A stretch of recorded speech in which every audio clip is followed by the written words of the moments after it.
theater is something I've been involved in and just wanted to do forever. Since I was a child. I also started teaching in the 5th grade.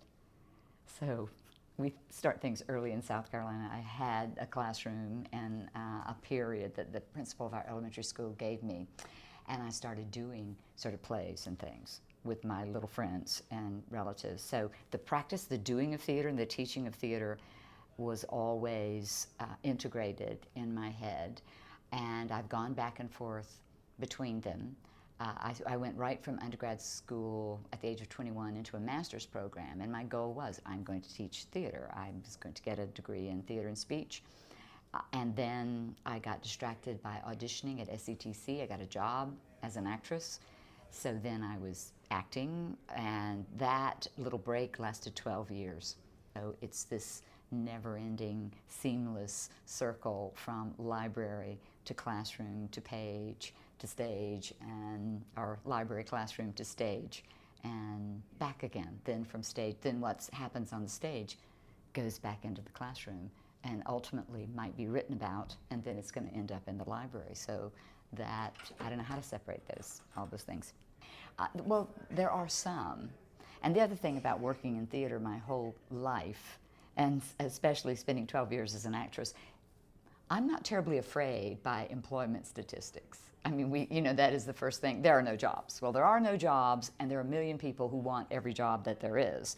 So to some extent, I think we in the theater are used to that. We're used to sort of having to fight our way through the forest of low opportunity, and you can't just quit. You can't just be too defeatist about it. There are no jobs. Well, there are some.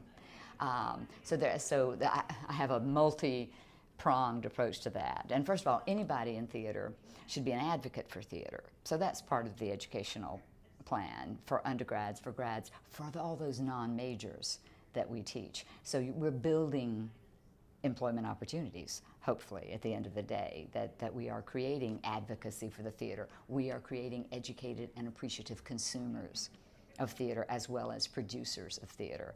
So that's, we're building, that's part of our job, part of our role too, is to create consumers for the theater as along the lines of our producers, so that there are opportunities. There are more opportunities that anybody who wants to do theater should make that part of their life, that I have to keep constantly building a constituency for what I want to do.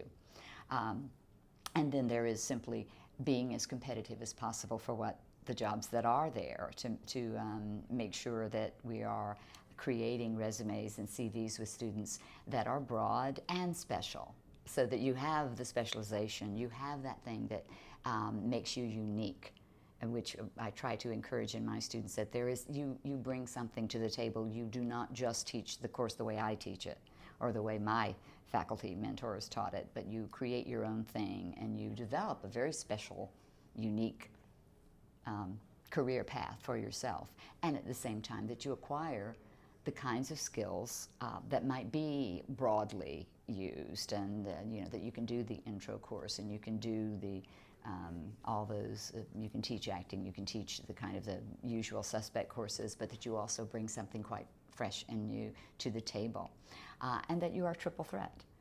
That this integration of scholarship, pedagogy, practice, again, which has always been my personal model.